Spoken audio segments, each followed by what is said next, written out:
and you're the new boss then. How's that? So I guess I'll jump right in here and we'll make a stab at it and get through one. These meetings are very difficult, as y'all know. To do this when you're not in person, it's very, very difficult. So what I'll do is jump in and try to put my foot on the gas and keep it there. And then any questions, y'all can let me know. But if I had a gavel, I'd bang it on the table and say, I'm calling the meeting to order here at a little after, well, what time is it? It's 1:36. So we're a little late, Tuesday, October 26th. Confirmation of press release. Sure we did that. Attendees introductions. Item C, I'm Craig Brock. I used to be the chairman of this HVAC committee, and I think this is the end of that road for now. So moving forward, we have, I don't know how we start introducing ourselves. I guess Dave will start. Dave Crair, People's Self-Help Housing.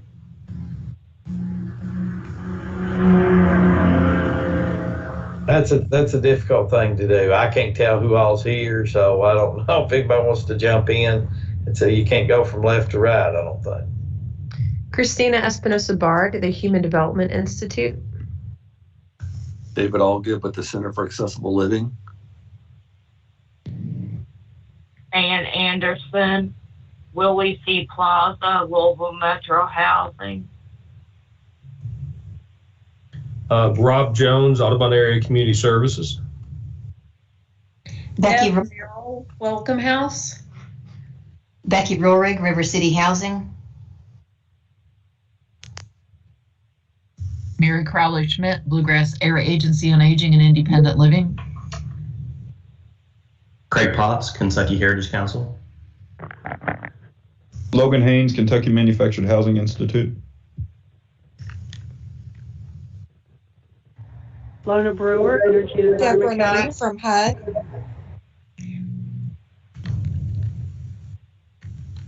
Phyllis Parker, representing persons with disabilities.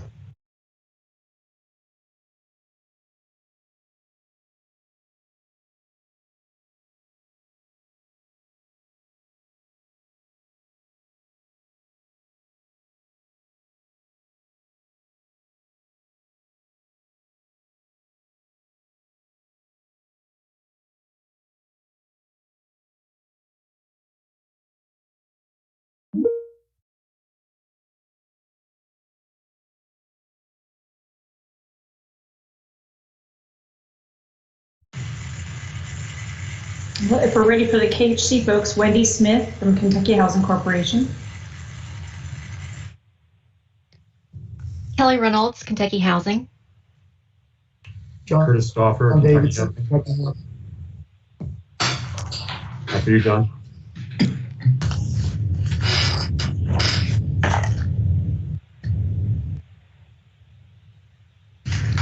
Got anybody else, or does that do it? I think we're good. All right. Okay. Item D, public participation. Do we have anybody from the public? Any issues need to be raised? If not, we'll move on to administrative items.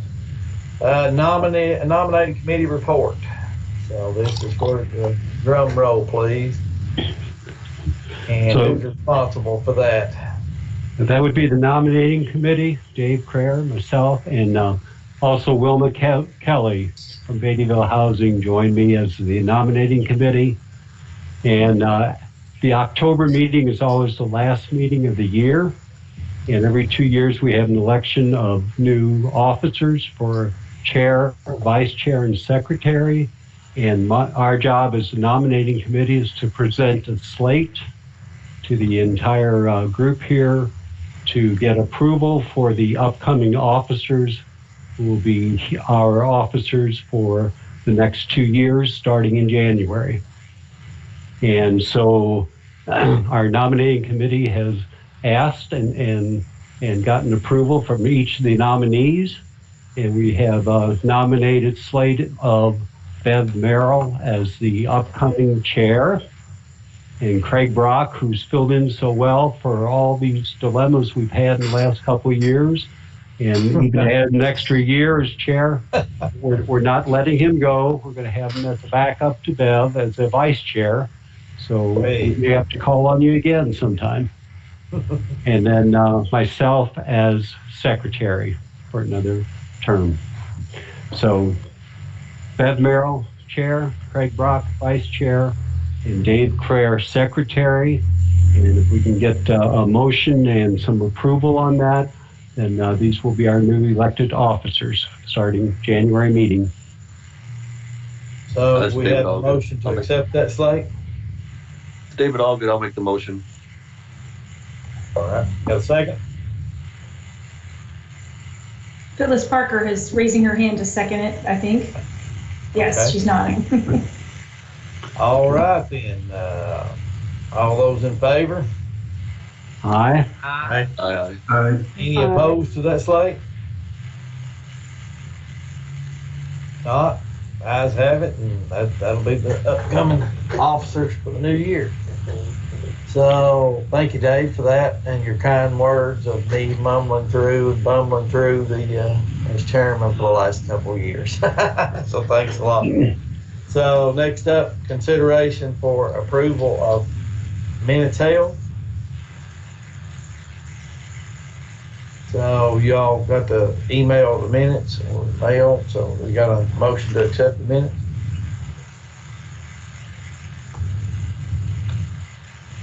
So moved, Bev. All right. David Got a Allgood, I'll second? second. David Allgood, All right. I'll second it. Okay, got a motion second. All those in favor say aye. Aye. Aye. Any opposed? Hearing none, ayes have it. Minutes of no. All right, next up, we have a low-income household water assistance program update. Mr. Jason Dunn. Are we ready for that? Is Mr. Dunn on the meeting? I think he is. I didn't hear him introduce himself. I didn't hear him introduce himself either, but that's listed on the Yeah. agenda here, and I didn't have anybody change that, so. I don't think he is in. Pardon me? So are we skipping that, or do we have somebody else to do that report? I say we skip it and we'll let Jason present another time if he wishes to. All right, we'll do that. All right, next up, well, Kelly probably needs extra time anyway, so next up is weatherization program, Kelly Reynolds, so she'll take all Jason's time and then some. Kelly, go ahead. Right. Thanks, Craig. I actually don't have a whole lot, maybe a lot from a national level, but not a lot from the state level. We had our NASCAS conference in September, so since we met last time in July, and that is our national organization of communities and state programs. And so it has a side for CSBG and a side for weatherization. So we get a lot of updates from the Department of Energy. So just to let you know, the Department of Energy is looking at releasing some enhancement and innovation grants with some new money, their priority ranking of what they're really going to look for or where they're going to score extra points. And those of you that think of point value, they're prioritizing weatherization readiness, healthy indoor environments, programs that are working on hiring and retention for non-historical employees in weatherization. That's what they're looking at, and there's going to be I have steps of how you apply. Those will go to sub-grantees, but the grantees have to sign off on those grant applications. So we'll be watching for that. That should come out late fall, early winter. They also are looking at, President Biden has started an initiative called Justice 40, which is working on initiatives for disadvantaged communities. Weatherization is one of the pilot programs in Justice 40. So right now the Department of Energy is collecting information that, one, data points that they can collect from. So they asked all the states what data could we give to them. Thankfully, Kentucky Housing has moved to a new data system, software system for the weatherization management. So we're able to actually give them what they requested. We wouldn't have been able to do that previously. So that was a very good move for us. And they are looking at releasing, they're getting their plans together, and they have to have their final pieces into the administration by December 17th on how they're going to kind of measure how they're working towards Justice 40. There are also some new funds coming out. They're referring to it as the BIB. I don't even know what the BIB stands for, but they're referring to it as the BIB. I don't even know that they know what it stands for. It was just fun to say. So they're referring to it as a BIB. It's $3.5 billion. Right now, that is in legislation. It's not been approved yet. They think that something will be approved, maybe not at the $3.5 billion level, but maybe a little bit less. They're hoping that will come out in a formula grant to states, but they feel like it's going to end up being competitive. $850 million will be set aside for enhancement and innovation programs. And again, they're prioritizing weatherization readiness programs, which we in the state are running with LIHEAP funds. So I think we will have a pretty good competitive application if it goes that way. They're also in that legislation looking to increase our average cost per unit to $12,000. Right now it's at $77.76. So that would be a huge increase and would be very helpful to states, especially and Curtis just said it's a Build Back Better Act is what the BIB stands for. Thanks, Curtis. The average cost per unit would be a huge increase, which is really needed right now because our material costs, as everybody knows, are going up. It's affecting weatherization as well. So we do need that increase in average cost per unit. They don't know if that will affect just the BIB dollars or if that legislation will go back and affect also the original formula dollars. We are at the last year of our current Department of Energy weatherization grant. That grant has been extended from 3 years to 5 years. So we are in the 5th year and this is the last year. So what that basically means is all of our projects will be having to complete all of their jobs by June 30th and we have to bill everything down. And whatever we don't spend is recaptured by the federal government. We still have no guidance from the Department of Energy on how to use the reweatherization date. Last January, there was legislation that was passed that gave us a rolling 15-year reweatherization date. Before that, the reweatherization date went back to October 1st, 1994. So bottom line, if you had work done after October 1st, 1994, you could not get it done again. Now it's a rolling 15-year date, which is a really good idea because a lot of things have improved in weatherization measures since 1994. So that's a good thing. But yet, they have not been able to really tell us how to use that yet. I had a meeting with Ana Maria Garcia, who is one of the undersecretaries for the Department of Energy last week, and she still didn't have any guidance updated on that. We also, in the state, have changed our Qci training requirements. Those were effective yesterday. We are taking out our dwelling needs evaluator requirement. Subgrantees can choose to continue to do that requirement if they want to. We're going to let them write their own policies on that, but we basically have shortened it just to help maybe with our QCI shortage in the state, where some of the subgrantees who are kind of bordering other states might be able to pull QCIs from those border states. So that's the thought. So that was put into place yesterday, and we issued a public notice for that. And I think that's it. That's all of my updates. Well, that wasn't a whole lot. I'm shocked. I'm shocked, but you did a great job. So thank you for that update. And we'll move right on down then. Maybe Wendy will need the extra time. If not, we'll get through really early today, and that's okay too. So we'll move on to Khc updates and let Wendy take it from there on COVID-19 relief fund, A, B, C, and D on that. Thanks, Craig. So I will try to move through this quickly. You all have seen a version of this so many times, but I do not aim to beat you over the head with it. What I aim to do is give you an update on where we are with a lot of the COVID-19 relief dollars that either have come to KHC or will be coming to KHC. So I'll start with Emergency Rental Assistance 1.0. This is money from Treasury. The state, meaning the Finance Cabinet, got $264 million, And then that has been subgranted almost entirely to KHC. Louisville and Lexington got their own direct grants of this money. So all three of us are operating rent assistance programs. Ours is called Healthy at Home Eviction Relief. If you know anyone who needs help, who's a tenant in our 118 counties, so everywhere but Louisville and Lexington, if they're behind on rent and or utilities, we can help. We've still got plenty of funding. Here's where we are in terms of our progress since we launched in February of this year.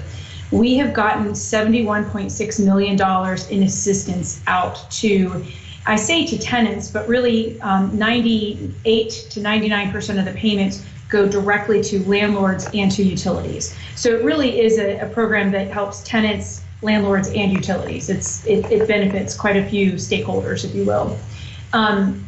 The lion's share of that has been rent, 64.1 million, and then a little over 8 million has gone out to utilities. And that's lots of different utilities all around the state, municipal, water, KU, all of the above pretty much.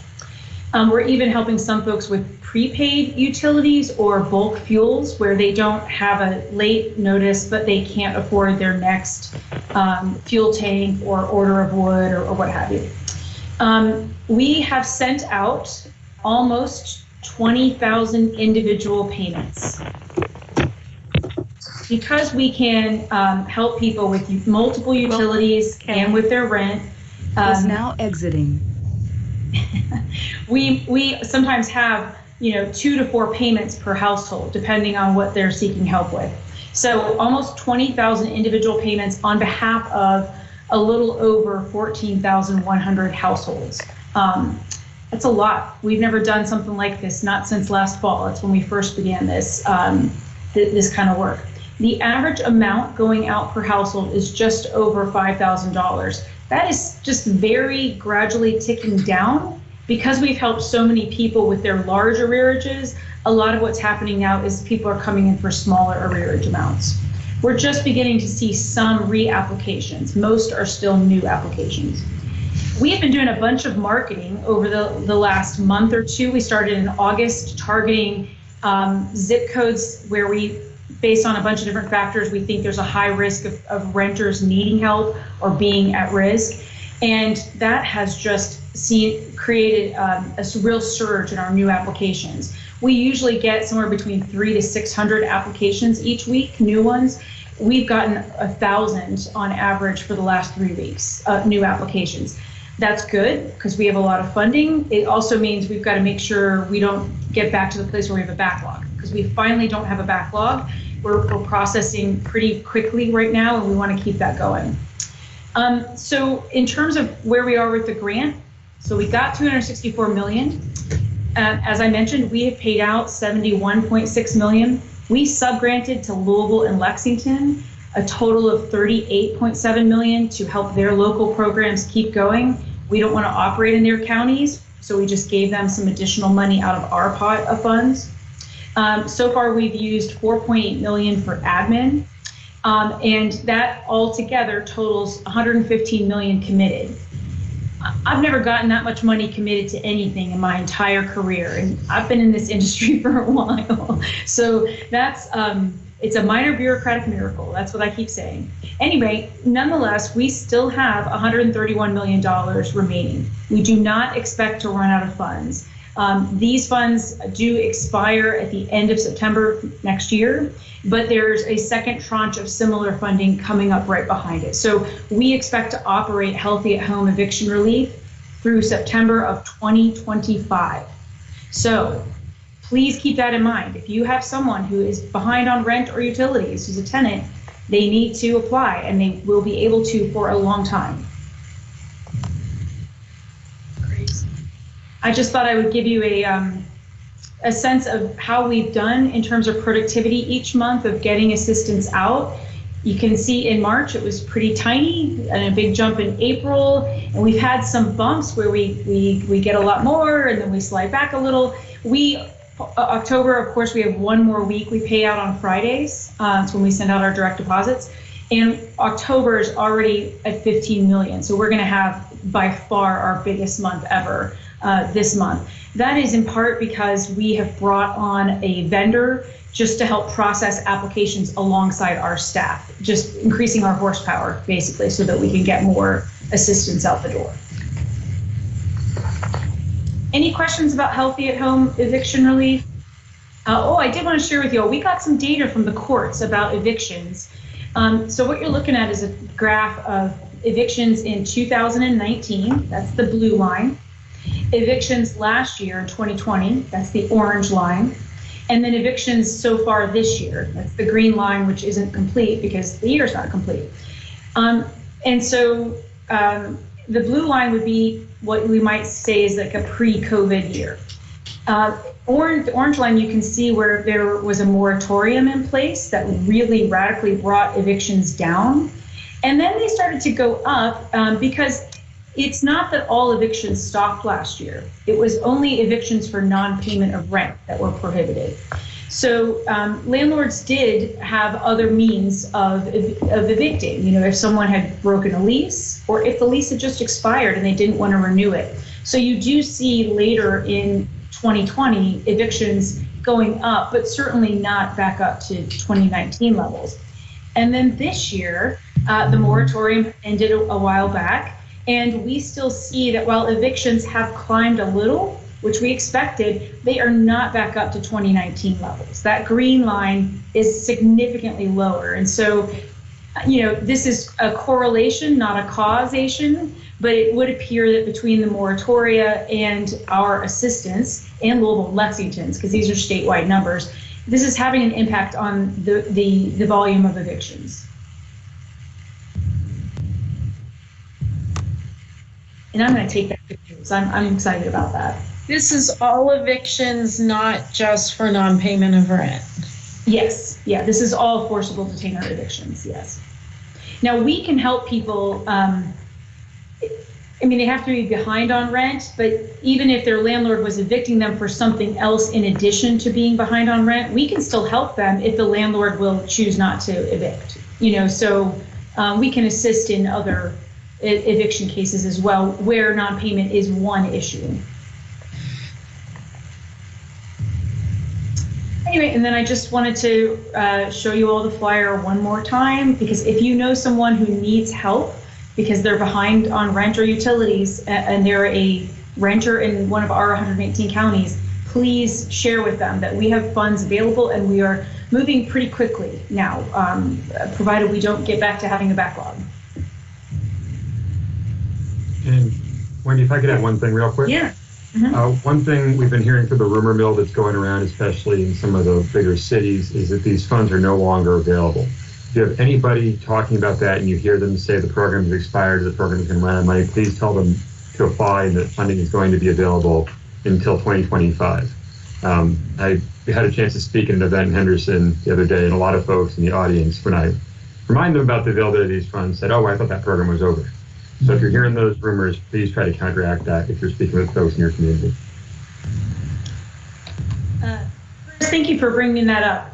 A lot of folks, there was a lot of confusion that when the moratorium ended, the assistance would end. I'm not sure why folks thought those were timed together, but they're not. As I said, we expect to operate this through September of 2025. All right, I'll move on. So yes. Wendy, one yeah. question. What if they're not behind, and I may have missed this, but I'm thinking that they're on the verge of being behind, or they're 2 weeks late? Late, I mean, a late letter from the landlord is sufficient. They do not have to have like a court date or anything like that. We just need something that documents that they're late on rent. Yeah, because I suspect that they're struggling, and I would like for them to not get to the point of... Right. I agree with you. And we are allowed to be more proactive. I will say right now, because we've had such a backlog, we have focused on folks who are in arrears.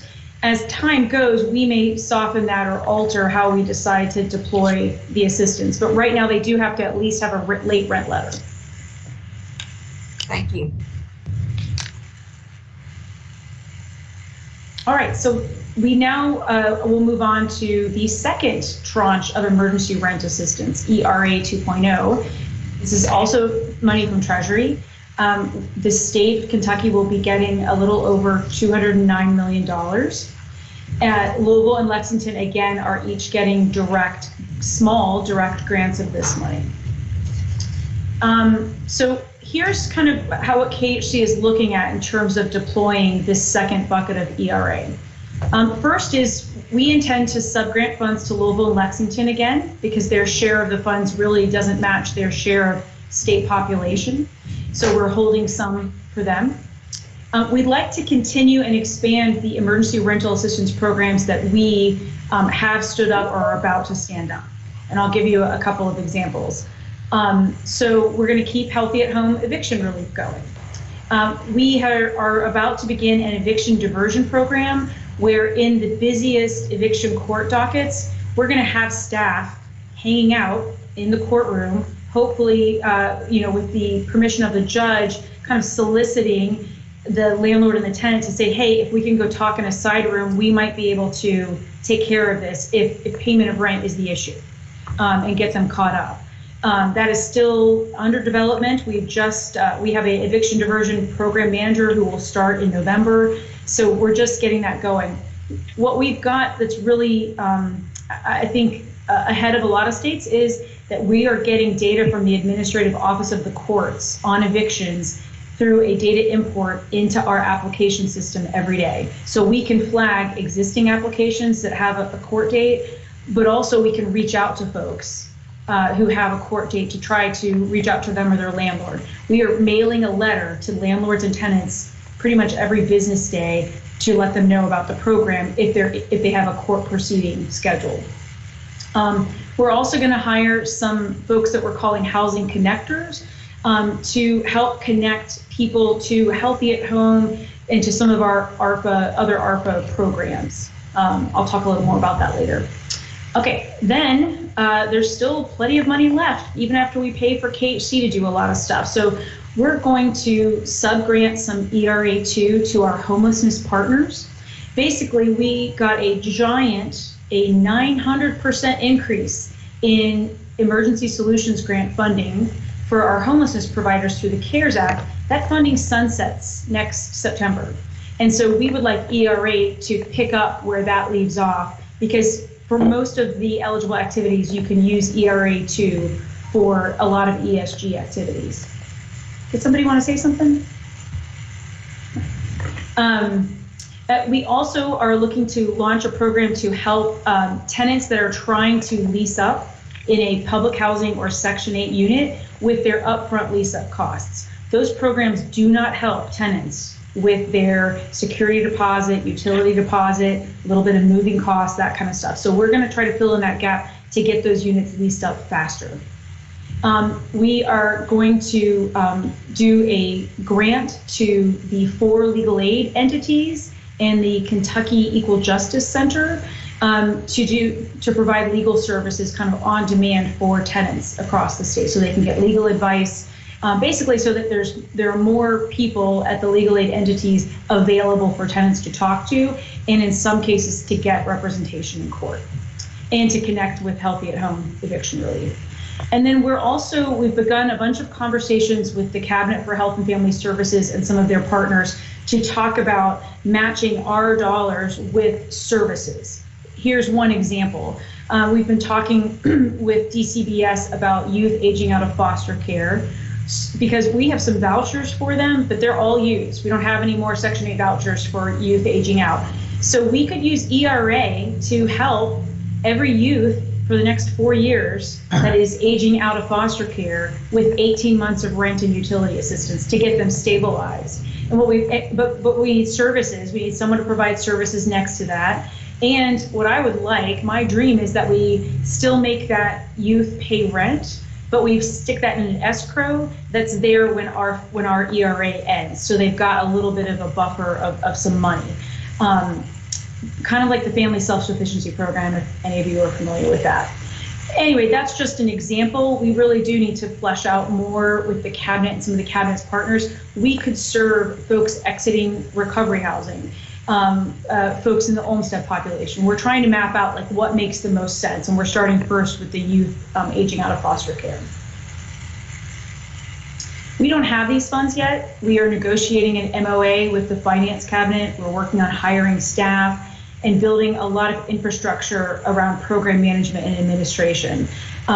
We've been flying by the seat of our pants with some of this money, and we've got to get more in place and more people in place. I say that as someone who worked all weekend on reporting for Treasury, and I really need to get out of that role. So we're trying to get some infrastructure in place before we start deploying these dollars. Okay, the next one is the Homeowner Assistance Fund. This is $85 million to help homeowners impacted by the pandemic. And we don't have a lot to update you all on this. We are still waiting for a lot of guidance from Treasury. But we do expect to launch either late this year or very early next year. I've got a website in here. I've shared it before, and it basically allows you to sign up so you'll get updates, when the program does launch. We think it's going to look something like up to, depending on what people need, $30,000 to help homeowners with a mortgage if they're behind on their mortgage, their insurance, their taxes, and possibly even HOA fees. Lots of details to come, but we do aim to launch that soon, within the next 3 to 4 months. Hey, Wendy, at some point, can somebody put that link in the chat so we can for it? That would be great. I'll do that after I'm done. It's in a PDF, sure. Or it's in my, I don't want to exit out on my thing, but yeah, Jason, that's a great idea. I'll do that. Yeah, thank you. And again, that's just a MailChimp sign up. So all that will do is get you on the list to be, notified. Okay, then we have our home funding for homelessness. This is money, we administer this program every year. We usually get 12 to 13 million. We're getting a one-time allocation of almost 52 million. And this is really focused on housing solutions for people who are experiencing homelessness or are really at risk of homelessness or were previously homeless. It's definitely unprecedented. We have gotten some information from HUD, so we've been digesting that and really doing some early planning. We're allowed to use this for a range of things like rent assistance, developing permanent affordable housing, supportive services. I have those two bolded because those are the two things we really think we will focus on, is developing permanent affordable housing and funding some services alongside that. We can also fund the creation of non-congregate shelter. That's the idea of maybe taking a hotel motel and converting it into its shelter, but people aren't all in one big space. And we could also do a little bit with operating grants for nonprofits that are working on these kind of projects. So the update for you on this, we engaged a while back the Corporation for Supportive Housing, and they've just been great. I'm so glad we did that. They're offering technical assistance to us, and later they will be offering it to partners that are interested in developing projects with this funding, particularly projects where services are tied to the housing. So stay tuned for that. They are really focusing right now on preparing for HUD what's called an allocation plan for the home ARP dollars. They just completed a consultation phase where we did virtual meetings with lots and lots of partners and developers all across the state and service providers. The Corporation for Supportive Housing is now drafting an allocation plan that we have to submit to HUD. We're going to have a public hearing on November 4th. I don't remember the time. An e-gram went out about it, and that's, that HUD requires that. You can also, obviously get Curtis or me comments if you want to share, thoughts about that plan once it's released. A lot more to come on this. We're still in early phases. Any questions about that before I move on? Wendy, this is David Allgood. Yeah.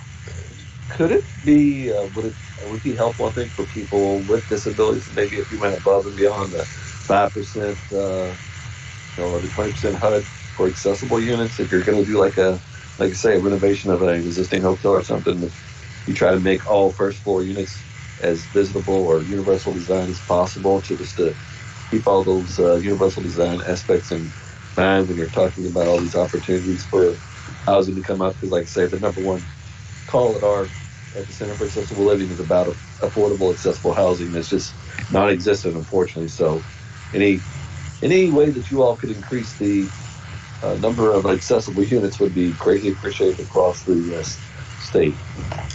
So, David, let me also share, I just wrote that down. I absolutely will keep that in mind for these dollars. In addition, we will be doing what's called our qualified allocation plan process, which is the process for deciding how low-income housing tax credits get allocated.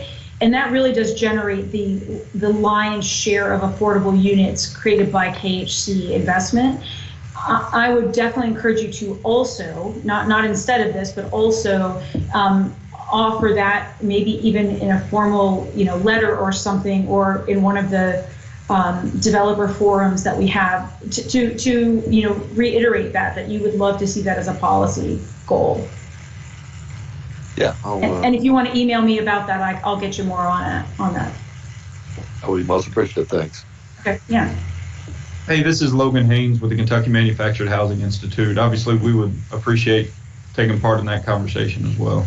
Okay. Yeah, and there's no prohibition on utilizing, it has to be within certain guidelines, but utilizing manufactured and modular construction with these dollars. Great. Okay, then the last one is just, we got a tranche of new emergency, they're new Section 8 vouchers. They're called emergency housing vouchers because they won't last forever, and they are focused on people experiencing or previously experiencing homelessness. We got 272 vouchers at KHC. We administer Section 8 for 87 counties in Kentucky. And this requires a partnership between public housing authorities and the homelessness continuum of care. So Louisville and Lexington each have their own homelessness continuum of care. Their vouchers will be in partnership with those two COCs. The rest of the vouchers, or 377, are going to partner with the continuum of care that KHC kind of staffs. We are kind of the staff administrator for the continuum of care for 118 counties. What this means is the collaboration of homeless partners through what's called coordinated entry. They will make referrals over to KHC or other public housing authorities to say, this person would be a good candidate for an EHV. We certify that they are homeless or they were homeless, that they meet the qualifications and would like them to be, put on the list for EHVs. We have just begun that process, and we're focusing first on folks who were homeless but are now in some kind of short-term housing solution that we could then get them into one of these vouchers. So we've begun doing that. And one of the things we will also do, because these vouchers do eventually expire in a couple years, is we intend to tinker with our waiting list rules so that folks who have an EHV will go onto the regular waiting list, and through attrition will then end up with a regular Section 8 voucher, so that they don't, just get all put out on the street when these vouchers end. That's our kind of long-term strategy for keeping them. I mean, really, we just need more permanent vouchers, but we'll take this while we've got it. And that's it. Thanks so much. Sorry that went longer than y'all might have expected. Excellent job. Any more questions for Wendy there? I know everybody was just jumping in, hanging on wherever they wanted to, and that's the way we ought to do it there. If you got a question, just jump in.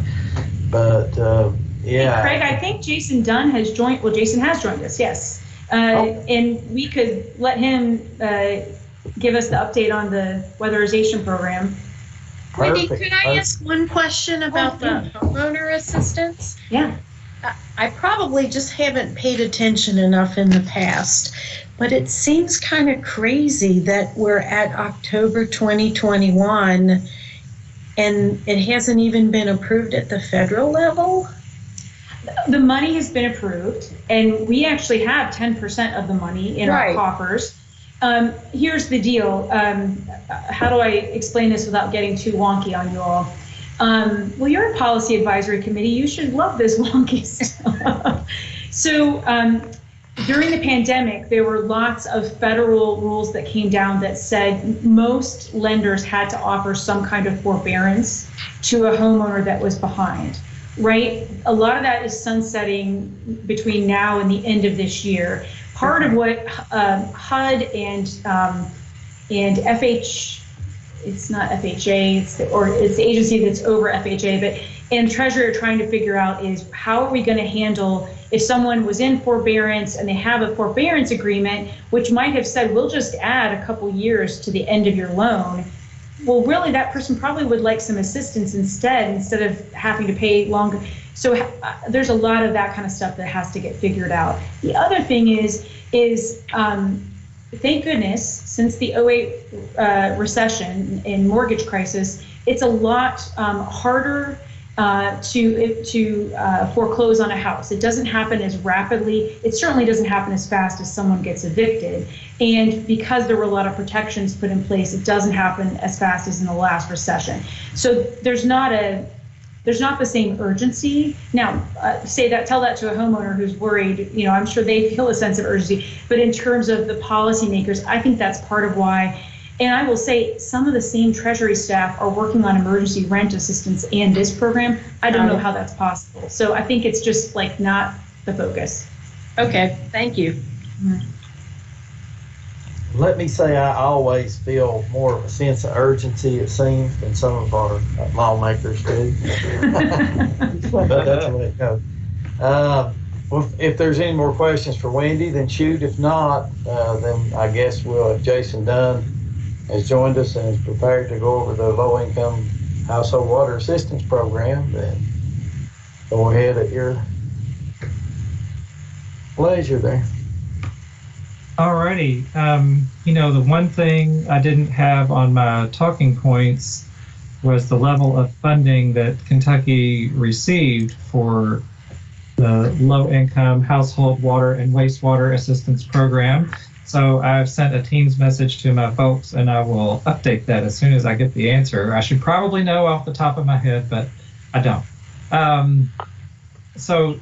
As you know, we, as part of the COVID relief packages, the low-income household water and wastewater program assistance program was authorized. We call it LIWAP. It's not a permanent or ongoing statutory authority like other COVID-related packages were, but you can read through the talking points that we've developed here. It does provide emergency assistance. Folks especially with the lowest incomes, paying a high proportion of household income for drinking water and wastewater. This is pretty much the same language that's used for the LIHEAP program, the Home Energy Assistance Program, but just applying it to water. And we were really encouraged at the federal level to craft our plan and our benefits, and very similar to and our service delivery, very similar to the LIHEAP program, and that's what we've done with our draft plan. You can go on to the next slide. I'm not going to read all of these word for word, but here's kind of a breakdown of the eligibility and benefit levels for the LIWAP program. We are using 150% federal poverty level. That's what we're using for LIHEAP right now. We're still going to work through community action agencies for the application, just like we do for LIHEAP right now.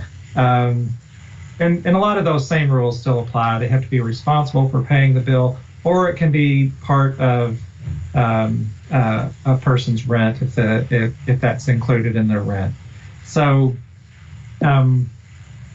we have a crisis and a subsidy program, just like LIHEAP.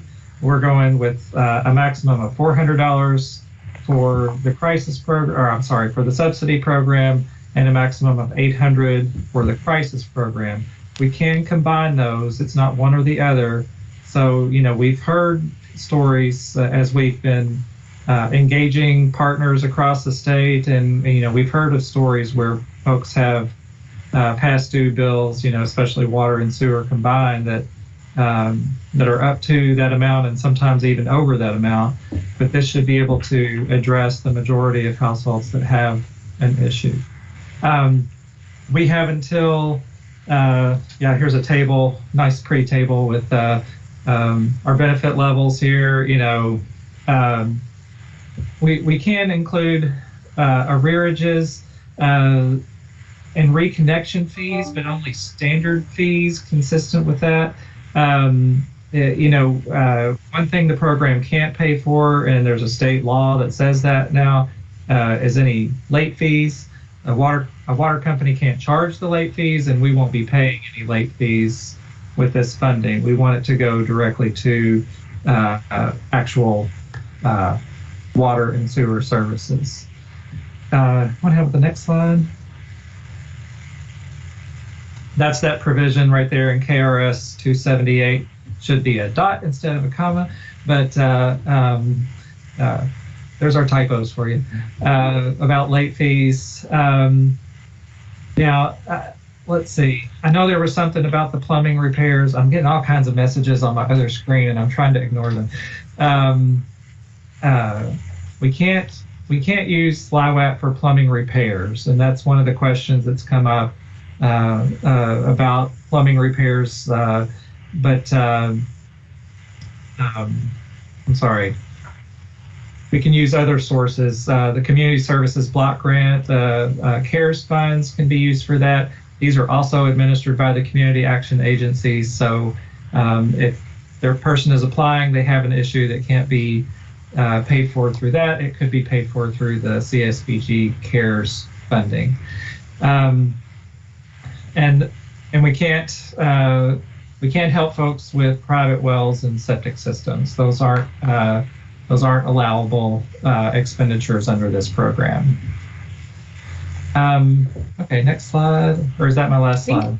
That's my last slide. Okay. So a little bit about where we are. We had hoped, and I had told one group, and I can't remember if it was this group or another group, that we would start on October 1st. Thanks to our federal funding partners, they didn't have an objection to our plan and our benefit levels or anything like that. They had questions about our contracting process, and I'm like, we're doing it just like LIHEAP. Why is this a problem? So it went all the way up to the Office of Community Services General Counsel.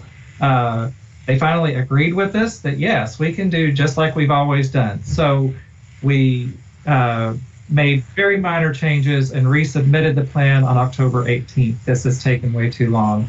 We are now awaiting the official approval of that plan. I am hopeful for a 12/1 start date. I really wanted it to coincide with LIHEAP because I wanted those customers to be able to come in and get both home energy and water and sewer assistance all at the same time. They've ruined my plans. I don't have a. We have until October of December, of 2023 to expend these funds, but I really don't anticipate that it's going to last that long. We're talking about $18.6 million. My staff came through. $18.6 million is our award between the ARPA and the Continuation Appropriations Act. So between those two, we have that much, 15% up to for administrative costs. So I really don't anticipate that it's going to last that long. When we did the Healthy at Home Utility Relief Fund at the end of 2020, we went through almost that same amount pretty quickly. We were also assisting with some additional electric and gas with that money too, not just water and sewer.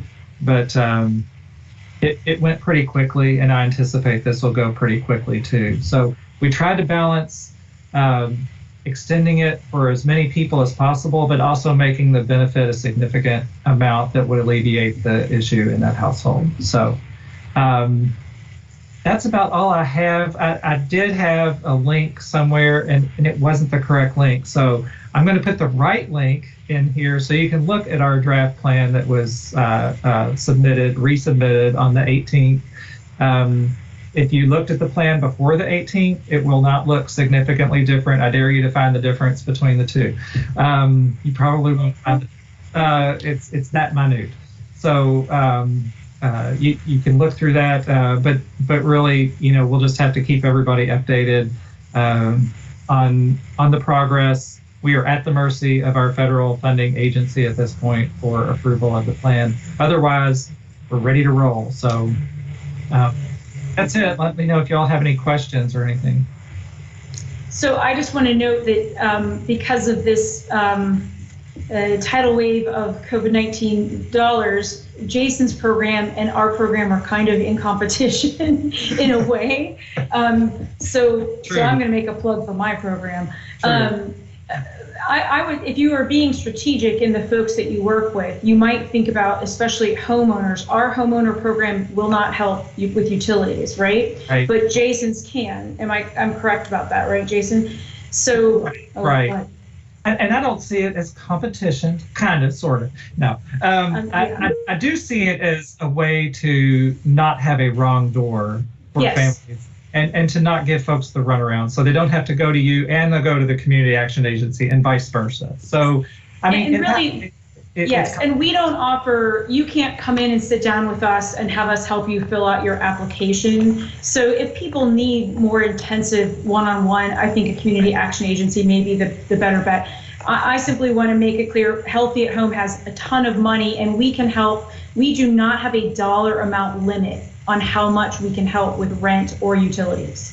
It is based on what's due to your landlord and what's in your bills. So I'm just saying, if somebody owes a ton, send them to Healthy at Home. If it's a tiny amount or they need a lot of one-on-one work with somebody, the community action agency might be the better bet.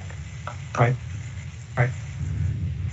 Well, I'll say water bills just keep going up. I mean, it's getting higher and higher. And I saw this coming several years ago as something that we were going to have to help out with because it's just not.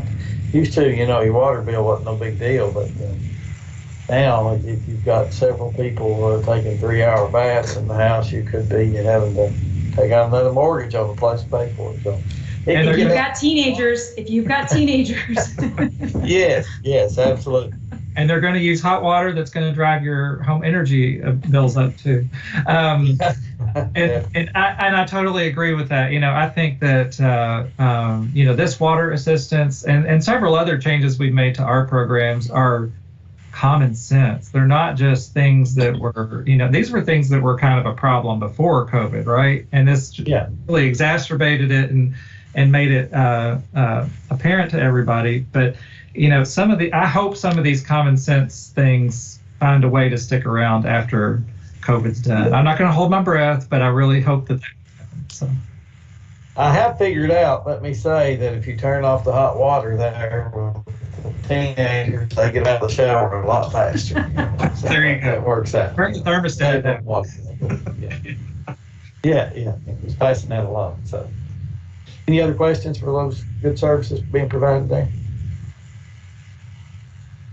If not, I think the next item on the agenda is meeting dates, informational items. So what they've got listed here, 2022 HPAC meeting dates. I don't have that in front of me. I know we've got a meeting coming up January 25th, looks like 2022, but I don't see if we've got the other ones already said. I don't see It's in the second to the last page of everybody's packet. It's up on the screen. Okay. So January 25th, April 26th, July 26th, and October 25th. What would I do without Wendy? Thank you very much. Right? Appreciate Carla did it. Yeah, that one got by me. I didn't see it. So that's the dates, and then we did a little survey. Moving on down to the next. Yes. So we sent out a survey just to ask people, like, whenever this, we sent it out thinking like pandemic's about to be over, y'all, but stay tuned. But just asking people, like, when it's, kind of safe and we can all be comfortable meeting, what would your preference be? Going back to entirely in person like we used to, staying entirely virtual, or doing some kind of hybrid between the two? and we got no definitive, clear, vote on any one of the three. It seemed like people, the largest responses were for entirely in person or half and half. I would suggest, just because I know some of you travel quite far, we might consider 2 meetings a year are virtual and 2 meetings a year are in person. But that really is up to you all. I mean, I don't travel far. I walk, just through the building to get to the meeting. So I'm interested if anybody wants to, offer their thoughts about that. Well, I certainly prefer the in-person stuff, but I understand that, some people are hesitant about that, especially now. And so I would, my preference is that we meet in person all the time. I guess you might have voted that way, Craig. Yeah, no secret there.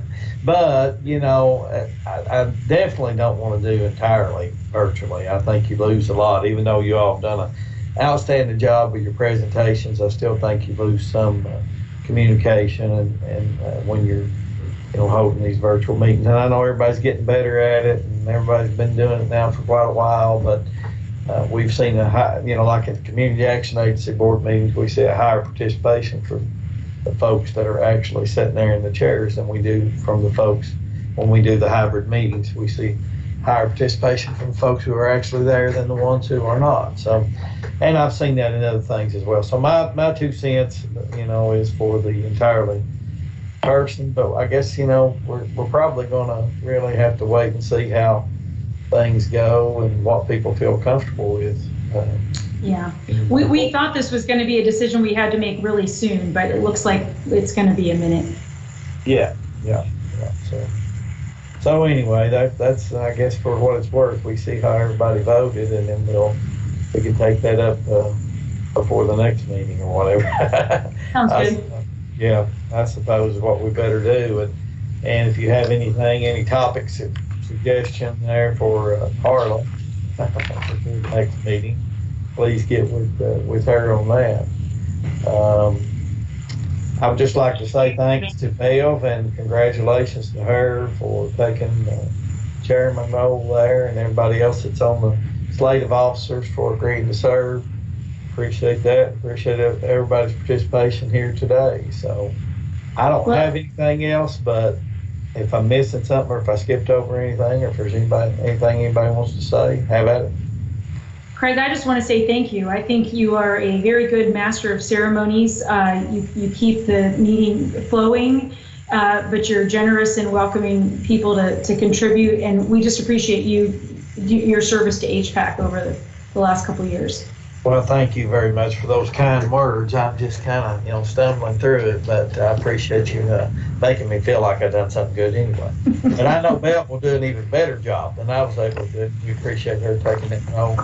And I appreciate Dave and everybody else who has a part in this. Wendy's done a super job, but I bet she still wants Carla to get back, right? Heck yeah. Yeah. So she really does a wonderful job. So, but we have an open floor right now before we go to adjournment. So anybody has anything, as they say in church, all hearts and minds clear. Or does anybody want to bring anything to our attention or talk about anything before we proceed to adjourn? If not, I guess we need a motion to adjourn. Don't move. Second? We're adjourned. I'm second. All right. Y'all have a great evening, and we'll be back in touch before the next meeting.